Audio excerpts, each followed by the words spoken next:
Supply आ गई है आपके स्टार्टर में। अब ये ग्रीन वाला ऑन पुश बटन दबाऊं, चल गई मोटर। मोटर चलती चालू हो गया। अब मोटर को बंद करते ही ये तो बंद हो गया कि मोटर बंद अवस्था में, ठीक है। दोबारा से चालू करूंगा तभी ये चालू होगा। ITI DK sir YouTube channel पर आप सभी का हार्दिक स्वागत है। आज के प्रैक्टिकल में आपको जो AC मोटर होती है उसको चलाने के लिए जो स्टार्टर काम में लिए जाते हैं उनकी कंट्रोल और पावर वायरिंग करना आपको सिखाएंगे। तो AC मोटर के अंदर सिंगल फेज मोटर भी होती है और 3 फेज मोटर भी होती है। सिंगल फेज मोटर को कौन से स्टार्टर से चलाते हैं अपन? डियोल स्टार्टर से। डियोल स्टार्टर भी 2 प्रकार के होते हैं। एक तो होता है प्लंजर युक्त, ये प्लंजर वाला होता है। एक होता है कॉन्टैक्टर युक्त। कॉन्टैक्टर से भी आप डियोल स्टार्टर बना सकते हैं। जैसे अपने स्विच होते हैं ना, एक तो मॉड्यूलर स्विच चल गया, पहले साधारण स्विच होते थे, तो साधारण स्विच की तरह ही ये स्टार्टर, पहले साधारण स्टार्टर डियोल स्टार्टर। ये 3 फेज मोटर भी चला सकता है और सिंगल फेज मोटर भी चला सकता है। आपकी 5 HP तक की कोई AC मोटर होती है उसको अपने इस स्टार्टर से चला सकते हैं और सिंगल फेज की मोटर भी ये ऑपरेट कर देता है। स्टार्टर का काम क्या है? मोटर को ऑन और ऑफ करना। जबकि डियोल स्टार्टर होता है, इसका पूरा नाम होता है डायरेक्ट ऑनलाइन स्टार्टर, ठीक है। इसके अंदर कोई सुरक्षा युक्ति नहीं होती है, जैसे आपने सप्लाई दी और आउटपुट में वो सप्लाई दे देगा। मोटर को केवल ऑन और ऑफ करता है, ठीक है। तो पहले अपन कॉन्टैक्टर वाला डियोल स्टार्टर बनाएंगे। इसमें 2 प्रकार की वायरिंग होती है, एक तो होती है कंट्रोल और एक होती है पावर। कंट्रोल वायरिंग के अंदर इसमें जो लगता है ऑन और ऑफ पुश बटन, ये संयोजित करके ये ऑपरेट करके देखना आपको। उसके बाद में अपन मोटर चलाकर, सिंगल फेज की मोटर चलाकर आपको दिखाएंगे इससे। तो डियोल स्टार्टर बनाने के लिए आपके पास एक तो होना चाहिए कॉन्टैक्टर।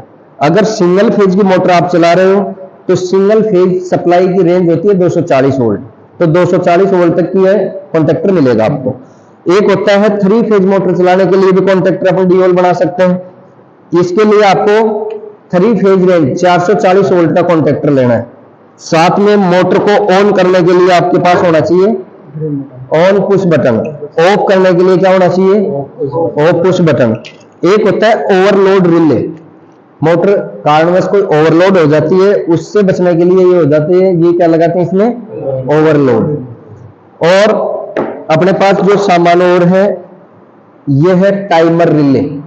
ये 3 फेज मोटर है, 5 HP से ऊपर की मोटरें होती हैं, उसमें टाइम के अनुसार स्टार से डेल्टा में कन्वर्ट करता है टाइमर रिले, ठीक है। और स्टार डेल्टा स्टार्टर भी अपन अगर बनाते हैं कॉन्टैक्टर से तो इस पर NO-NC स्विच की जगह अपन लगाते हैं एड एंड ब्लो। ये NO-NC स्विच है, normally close normally open switch होते हैं। तो आपको ये सामान का नाम याद होना चाहिए पहले तो। ये क्या है? कॉन्टैक्टर। ये है push button. On push button होता है, उसको क्या बोलते हैं? NO बोलते हैं, नॉर्मली ओपन। और जो ऑफ पुश बटन होता है उसको बोलते हैं NC, ठीक है। Colour code green red. ये होती है ओवरलोड रिले। क्या काम करती है? मोटर ओवरलोड होती है तो इस पर देखो ये इमरजेंसी पुश बटन होता है, ये ऑफ कर देता है मोटर को, ठीक है। और ये है एड एंड ब्लॉक। इसमें स्विच है, ये जो पॉइंट बने हुए ना स्विच है NO और NC। तो आज तो अपन करेंगे केवल सिंगल फेज मोटर वाले स्टार्टर। उसके बाद में अपने पास जो स्टार्टर है 3 फेज के, ये है स्टार डेल्टा स्टार्टर। ये भी प्लंजर युक्त है, ठीक है। प्लंजर युक्त है, इसका भी स्टार डेल्टा स्टार्टर बनता है। और 3 कॉन्टैक्टरों को मिलाकर भी अपने स्टार डेल्टा स्टार्टर बना सकते हैं। इसमें 3 कॉन्टैक्टर हैं। एक तो कॉन्टैक्टर होता है डियोल, एक होता है डेल्टा और एक होता है स्टार। ऐसे ही 3 कॉन्टैक्टर अपने यूज लेकर के 3 प्रकार के स्टार्टर बन जाएंगे इनसे। ये तो है, एक तो डियोल, डेल्टा और स्टार। इस स्टार्टर के भी 2 प्रकार होते हैं, एक तो ऑटोमेटिक, एक सेमी ऑटोमेटिक। और 3 फेज के लिए एक आता है मैनुअल स्टार डेल्टा स्टार्टर जो पैनल पे लगा हुआ है, ठीक है। इससे अपन ऑटोमेटिक भी बना सकते हैं सेमी ऑटोमेटिक भी बना सकते हैं, और एक होता है फॉरवर्ड और रिवर्स स्टार्टर, जो मोटर को दोनों दिशाओं में चला सके। जो लिफ्ट लगी होती है ना, लिफ्ट में लगाते कभी ऊपर कभी नीचे, तो दोनों दिशाओं में चलना होता है उसको, ऐसा स्टार्टर बनाएंगे जिसे मोटर दूसरे दोनों दिशाओं में चले, वो होता है फॉरवर्ड एंड रिवर्स स्टार्टर। ठीक है। स्टार्टर कम से कम 10 प्रकार के हैं। कौन कौन से? ड्यूल, फॉरवर्ड रिवर्स, ऑटो, एक तो ऑटोमेटिक हो गया, और एक सेमी ऑटोमेटिक, एक मैनुअल, और 3 प्रकार के स्टार्टर हैं आपके डीसी मोटर के, जो 2 पॉइंट, 3 पॉइंट और 4 पॉइंट होते। ठीक है। तो 10 स्टार्टर में से आज पहला स्टार्टर रहेगा अपना कॉन्टैक्टर से सिंगल फेज मोटर का स्टार्टर तैयार करना, जिसमें कंट्रोल और पावर दोनों प्रकार की वायरिंग करनी। ठीक है। तो पहले आपको इसका सर्किट डायग्राम समझना है, उसके बाद में इसका अपन कनेक्शन करेंगे। कनेक्शन में भी पावर वायरिंग का अलग होगा और कंट्रोल वायरिंग का अलग होगा, और उसके बाद में सिंगल फेज मोटर को चलाकर आपको दिखाना। ठीक है। चलें फिर अपन पहले बोर्ड पे आप सर्किट डायग्राम समझो, उसके बाद में अपन इसका कनेक्शन करते हैं। चलो अब देखो, ये ड्यूल कॉन्टैक्टर है, इसको अपन सीधी अवस्था में रखेंगे तो एक तो आएगा A1 और एक आएगा A2, टर्मिनल आएंगे नीचे लिखा हुआ है। ठीक है। ये ऊपर की ओर होना चाहिए, 4 ऊपर टर्मिनल दिख रहे हैं और 4 ही नीचे। इसका सर्किट डायग्राम अलग बनाना अपने नॉर्म्स के अकॉर्डिंग। अब केवल इसका सर्किट वही बनाएंगे जो आपको समझ में आए। ठीक है। इसका वैसे सर्किट अपने थ्योरेटिकल सर्किट तो क्या होता है, एनसी, यहां लगेगी आपकी एनवीसी। एनवीसी फेज वायर पहले देना आपको ऑफ पुश बटन में, ऑफ पुश बटन से निकाल करके ऑन पुश बटन में, ऑन पुश से निकाल करके आपके एनवीसी में देना। एक साइड में फेज दे दिया और एक साइड में न्यूट्रल दे दिया। अब ये जो ऑफ पुश बटन है, इसके पैरेलल में एक ऑक्सिलरी कॉन्टैक्ट और लगता है, जो इसको जकड़ कर रखता है, उसको क्या बोलते हैं? Auxiliary contact. तो आपको सर्किट ये इतना ही बनाना है। वहां आपके एलपीसीएल में जो स्किल टेस्ट में मान लो पूछ ले, तो आपको इतना ही ड्रॉ करना है सर्किट तो। लेकिन अब आपको समझने के लिए मैं सर्किट इसके अनुसार बना रहा हूं। ठीक है। अब मैं देखो 4 पॉइंट तो बना देता हूं ऊपर वाले। ठीक है। ये 4 पॉइंट बना दिया। इस पे लिखा होता है हमेशा L1, L2, L3, और यहां लिखा होता है 13 नंबर। ठीक है। लिखा हुआ है यहीं पे L1, L2, L3 और 13 नंबर, लास्ट वाला 13 नंबर है। अब 4 मैं नीचे बनाऊंगा पॉइंट। यहां लिखा होता है T1, T2, T3, और ये होता है 14 नंबर। 8 टर्मिनल हो गए, 8 पॉइंट है ना। एक L1 के नीचे आपको मिलेगा, उस पर लिखा होता है A1 सिरा। इस 13 नंबर के पास मिलेगा, उसके नाम है A2। एक 14 नंबर के नीचे भी आता है A2 सिरा, यहां A2 सिरा है। ये A1 और A2 होते हैं एनवीसी के पॉइंट। किसके? एनवीसी का मतलब क्या होता है? No volt coil. क्या काम है एनवीसी का? इसके कॉन्टेक्टर को चिपका कर रखती है वो, है ना। इलेक्ट्रिक मैग्नेट होती है जो कॉन्टेक्टर को चिपका लेती है जब मोटर ऑपरेट होती है। ये A1 सिरा केवल 1 मिलेगा, A2 सिरा आपको कितने मिलेंगे? 2 मिलेंगे। ठीक है।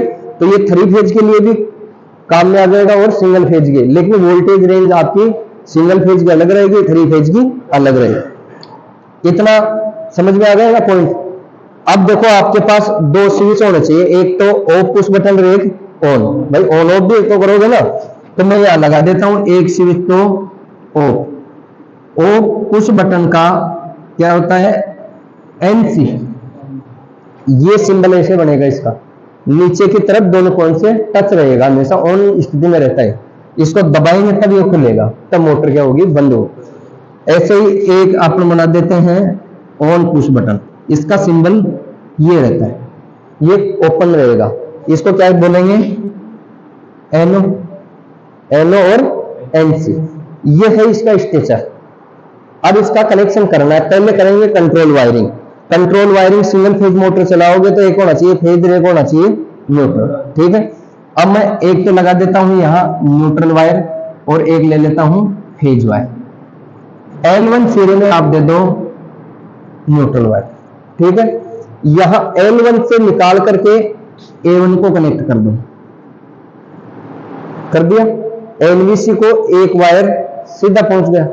आपको मैं एक सर्किट बताया था अभी कि फेज वायर लिया और किसमें दिया, ऑफ पुश बटन में, फिर ऑन पुश बटन में। ऑन पुश बटन के पैरेलल में क्या है, ऑक्सिलरी कॉन्टैक्ट है। ऑक्सिलरी कॉन्टैक्ट का नाम दे दिया 13 नंबर और 14 नंबर। ये दो कॉन्टैक्ट है ना, पॉइंट है ना, ये 13 नंबर और 14 नंबर है, ठीक है। फिर अपन देंगे एनवीसी में, एनवीसी से निकाल देंगे दो वायर, ठीक है। ये आपकी क्या होगी, कंट्रोल वायरिंग होगी। तो अब एनवीसी को देखो, ये यहां फेज दे दिया तो ये न्यूट्रल है, तो एनवीसी को डायरेक्ट न्यूट्रल जा रहा है, तो ये एनवीसी को डायरेक्ट दे दिया न्यूट्रल, गया ना डायरेक्ट। अब देखो फेज वायर लेना, फेज वायर लेकर के आपको पहले देना है एनसी में। देखो फेज वायर लिया, पहले दे दिया एनसी में, एनसी से निकालना है और किस में देना है, एनओ में देना है। तो एनसी से निकाल करके एनओ में दे दिया। अब ये है एनओ, इसको किस में दे रहे हैं अपने, एनवीसी में। एनवीसी में पहले आपको देना है ऑक्सिलरी कॉन्टैक्ट में, क्योंकि ऑक्सिलरी कॉन्टैक्ट भी इससे कनेक्ट है भाई। पहला पॉइंट है ये एनसी और ये एनओ, एनसी से निकालकर एनओ में दिया। अब ये एनओ का फर्स्ट टर्मिनल है, ये 13 नंबर में जा रहा है, तो ये फर्स्ट टर्मिनल है यहां, इसको अपन किस में देंगे, 13 नंबर दे दिया। अब देखो दूसरा पॉइंट लेंगे और इसको किससे कनेक्ट करेंगे, 14 नंबर में, तो इसको मैं कर देता हूं 14 नंबर में। अब या तो यहां से ले लो या यहां से ले लो, क्योंकि ये 14 नंबर में भी जा रहा है और एनवीसी में भी जा रहा है, तो इसके पास ये पॉइंट आ गया, तो इससे डायरेक्ट ही ले लेंगे अपन, तो 14 नंबर में सप्लाई गई। ये आपकी हो जाती है कंट्रोल वायरिंग।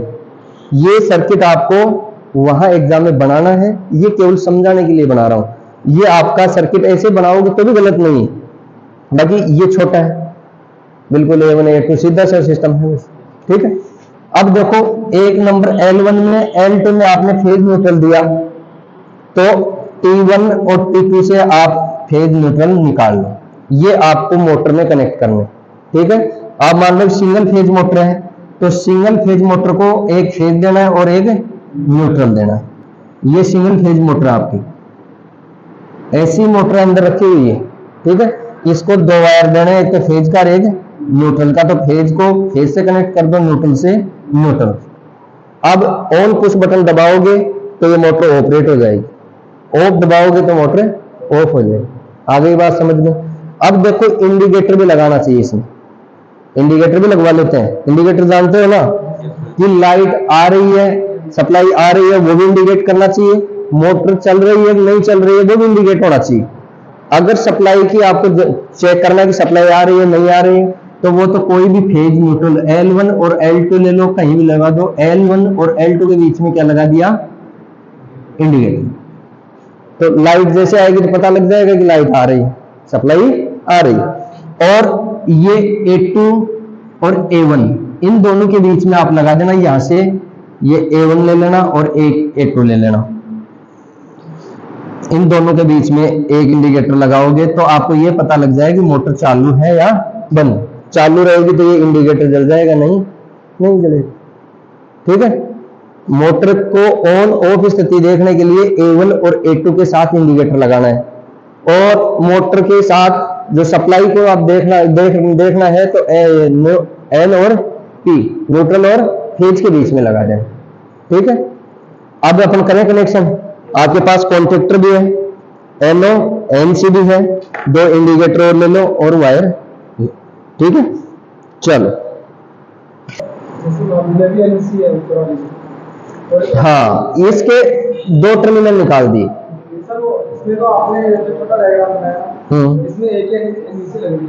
हाँ, ये एनवीसी एक ही है, ये एनवीसी एक ही है। ये तो बना दिया A1 सिरा और ऐसे दो पॉइंट निकाल दिए, ये A2 का है गया। अब आपको जैसे कोई भी सिरा नजदीक लगे वहां से निकालो, यहां से निकाल दो, चाहे ये 14 नंबर से A2 में इसमें दे दो, चाहे A2 में इसमें दे दो, ठीक है ना। ये A खाली रहने दो, A खाली रहेगा। अब ये M3 और T3 ये भी खाली रहेंगे। ये 3 फेज मोटर को चलाने के लिए काम में लेंगे ना, तब लगाएंगे इसमें। उस समय क्या करना है आपको, ये न्यूट्रल तो हट जाएगा, 3 फेज में तो तीनों फेज रहेंगे। एक फेज और लगा दो, फेज 1, फेज 2 और इसमें फेज 3, और यहां से फेज निकाल लो 3, ठीक है। ये हो गया आपका, ये 3 फेज का हो गया। केवल एक तार ऊपर जोड़ना है और एक तार नीचे निकालना है। 3 फेज का भी हो गया और सिंगल फेज का भी हो गया। आगे बात समझ लो। अब ये सिंगल फेज की मोटर है, तो इसमें 3 फेज की बना देंगे, तो इस तार को भी यहां कनेक्ट कर देंगे। लेकिन कंडीशन ये है कि ये आपका कॉन्टेक्टर 440 वोल्टेज से कम नहीं होना चाहिए, क्योंकि 3 फेज की रेंज कितनी होती है, 440। सिंगल की है तो पॉइंट तो आते हैं उसमें कॉन्टेक्टर में, और लेकिन वो 240 का होना चाहिए, क्योंकि इसकी एनवीसी को 240 देंगे तभी ऑपरेट होगी, 440 देंगे तो जल जाएगी, और 3 फेज वाले को 240 देंगे तो वो ऑपरेट नहीं होगी, ठीक है ना। ये ध्यान में रखना। तो एक बार आप सिंगल फेज का समझो और उसके बाद में आप 3 फेज का बना लो। 3 फेज में कोई ज्यादा सा चेंजमेंट नहीं करना आपको, ठीक है। ये बना लो आप।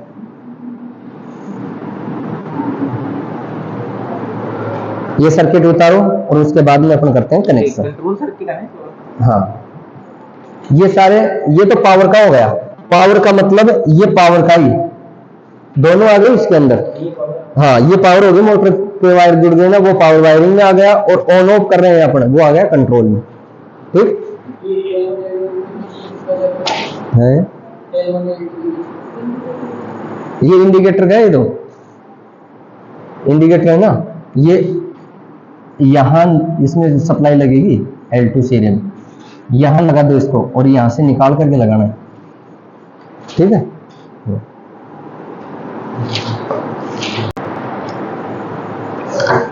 अब अपन करते हैं इसका कनेक्शन। तो देखो A1 और A2 सीरा ये मैं बता रहा था आपको, है ना, इसको ऊपर की तरफ रखना है। अब जैसे पैनल पे लगेगा तो ये इस प्रकार लगेगा, तो यहां रख दिया इसको। अब पहले तो आप 2 वायर काट लो, एक लेना फेज का, एक न्यूट्रल का, ब्लैक वायर का टुकड़ा दे देखो।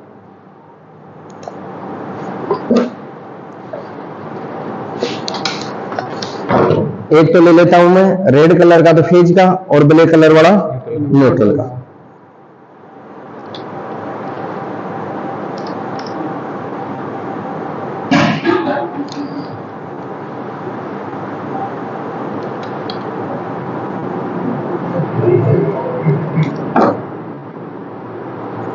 ये न्यूट्रल का तो जोड़ देना आप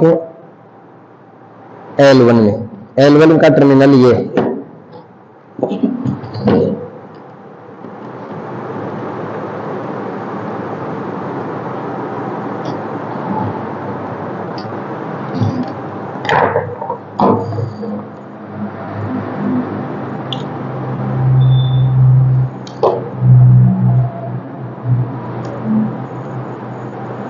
इसके साथ एक एक वायर और जोड़ लेना ताकि बार बार नहीं खोलना पड़े, क्योंकि NONC की तरफ भी जाएगा ये, तो इसके साथ इन दोनों को एक साथ यूज करके यहां लगा दो L2।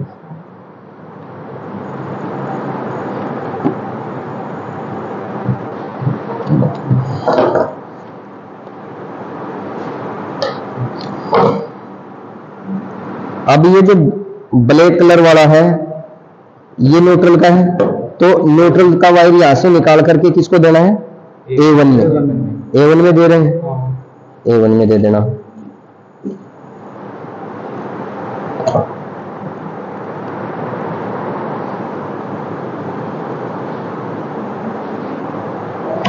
फेज वायर लेंगे अपन, पहले देना है NC में। NC का मतलब O push button, O push button, ठीक है। ये O पुश बटन में दे दिया। अब O पुश बटन से निकालो, किसमें देना है, NO में देना है।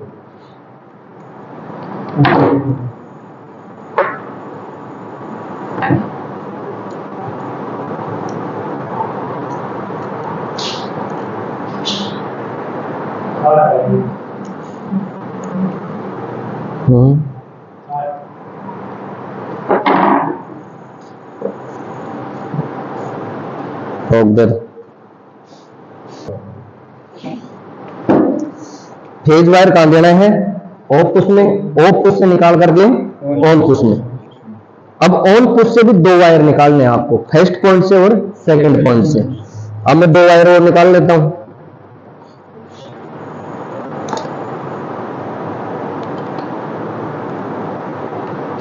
ये इसके साथ कनेक्ट करना है। अब मैं जिसमें दूंगा, इसमें लिखा रहता है, कहीं नहीं भी लिखा होता, तो आप जिसमें दोगे वही फर्स्ट आपके लिए। अब यहां दे रहे हैं अपन, तो ये फर्स्ट हो गया। इसके साथ एक वायर और जोड़ देना, ये तो लगेगा 13 नंबर में। 13 नंबर किसका कॉन्टेक्टर है, किसका पॉइंट है? Auxiliary contact. और सेकंड अपन निकालेंगे, वो लगाना आपको 14 नंबर में।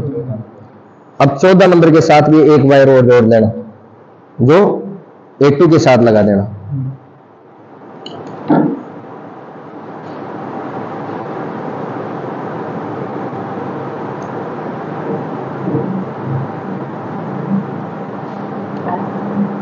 लगा दूंगा, लग गया।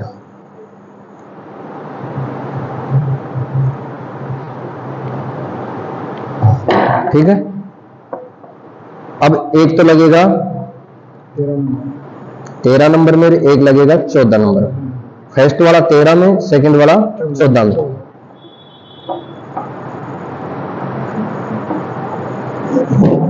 ये 13 नंबर है, इसको छोड़ देना, 3L3 को है ना। लास्ट वाला 13, नीचे वाला 14 नंबर।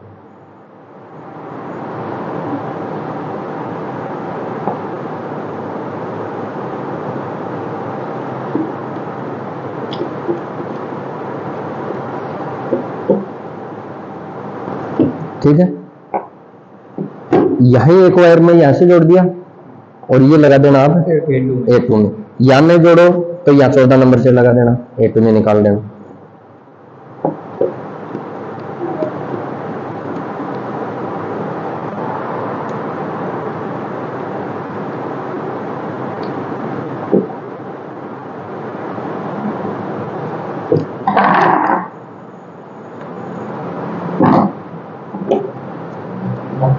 ये तो हो गई आपकी कंट्रोल वायरिंग। ठीक है। अब आपको दो इंडिकेटर लगाने। अब ये कहां का लगाओगे वो देखो। सप्लाई देखने के लिए कि आ रही है या नहीं आ रही है, वो तो लगाना आपको L1 और L2।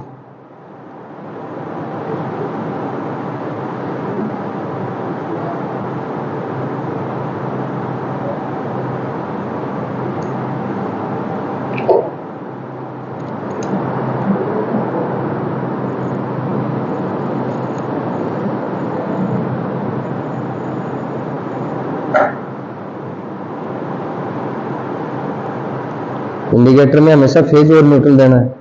ठीक है। तो L1 और L2 में फेज न्यूट्रल लगा हुआ है।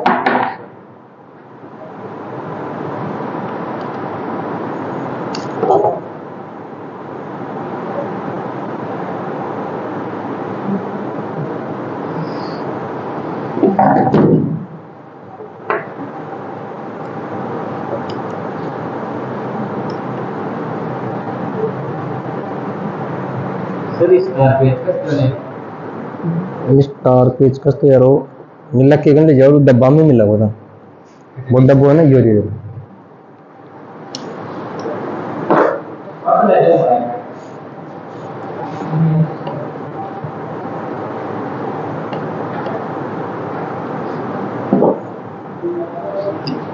एक इंडिकेटर समझ में आ गया ना।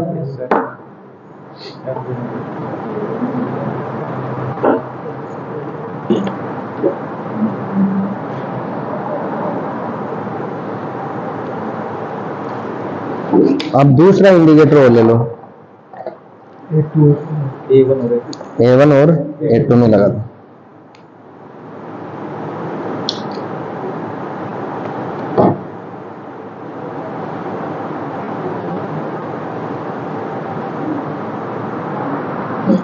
A1 का सिरा ये है, एक ही मिलेगा आपको सिरा, A2 के सिरे दो मिल जाएंगे आपको।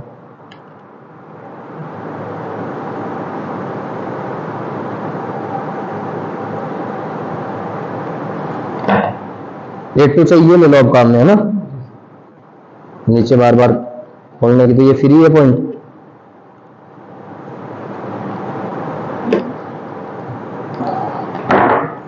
ये 2 तार लगा दो आप इंडिकेटर में।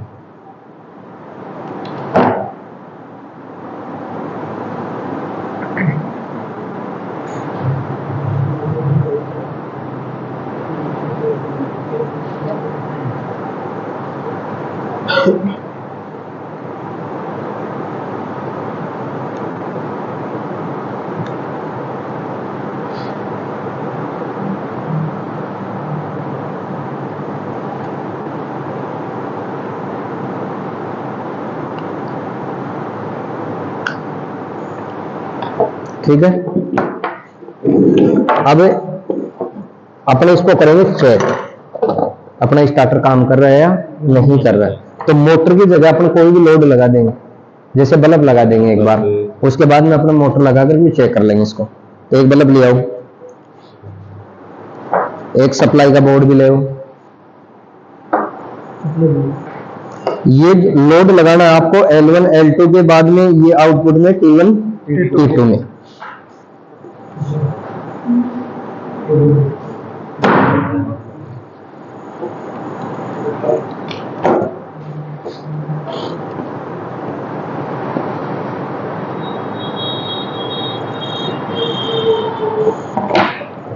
इसमें आ रही है सप्लाई, ये आपके इनपुट सप्लाई के हो गए और आउटपुट में आपने बल्ब लगा दिया यहां।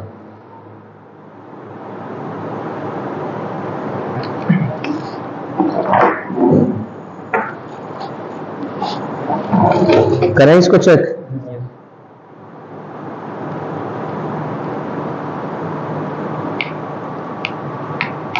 अब देखो पता लग गया कि अपने पास सप्लाई आ रही, इंडिकेट हो गया ना डेड वाला। अब मोटर ऑफ स्थिति में, अब आप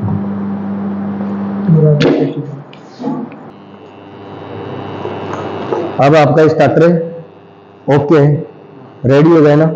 अब इसको बंद करना हो तो क्या करना है, दबाओ ऑफ पुश बटन, दब गया, ऑन करो दोबारा से, हो गया ऑन। ऐसे आपको ड्यूल स्टार्टर की कंट्रोल वायरिंग करनी है और मोटर की पावर वायरिंग करनी है। ये थोड़ा वाइब्रेट कर रहा है, इसकी वजह से हो रहा है ना। ठीक है, अब मोटर चला के और दिखा देता हूं आपको। ठीक, कर लो।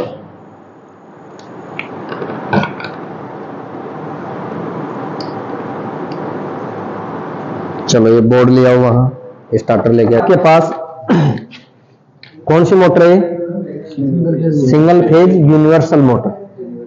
ठीक है, इसमें 2 वायर हैं, एक तो फेज का है, एक न्यूट्रल का है। इसको अपन ड्यूल स्टार्टर से ऑपरेट करेंगे। तो ये ड्यूल स्टार्टर का कंट्रोल पावर वायरिंग कर लिया आपने, चेक कर लिया। तो इसमें फेज की जगह फेज, न्यूट्रल की जगह न्यूट्रल लगा देंगे अपन। ये 2 L1 L2 के नीचे आ रहे हैं, T1 T2 वाला सीरा, इसमें लगाना है फेज और न्यूट्रल।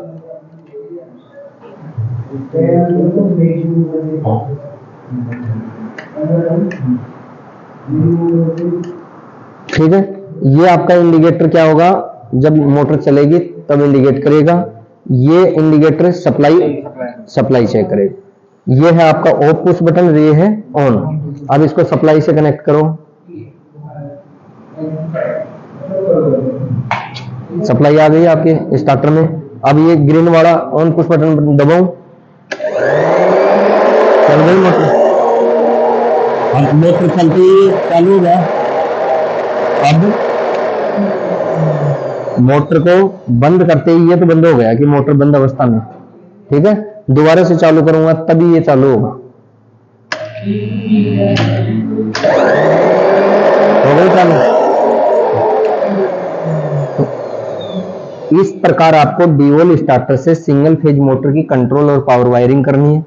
ज्यादा से ज्यादा इतना पूछ सकते हैं, सिंगल फेज मोटर का जब प्रैक्टिकल आएगा तो इसको फॉरवर्ड और रिवर्स दिशा में चलाना, तब इसका प्रैक्टिकल आएगा। कैपेसिटर स्टार्ट इंडक्शन मोटर का तब मैं ये बताऊंगा। ठीक है, अब केवल आपको ड्यूल स्टार्टर का कनेक्शन सीखना है। अगला प्रैक्टिकल होगा वो प्लंजर वाला ड्यूल स्टार्टर होगा, जो साधारण दिखाया था अभी बॉक्स के अंदर, वो स्टार्टर का कनेक्शन करें। उसके बाद में 3 फेज वाला, वो प्लंजर वाले से ये मोटर चलाएंगे, तब single phase capacitor start, single phase capacitor start run, दोनों प्रकार की मोटरों का कनेक्शन सिखाऊं।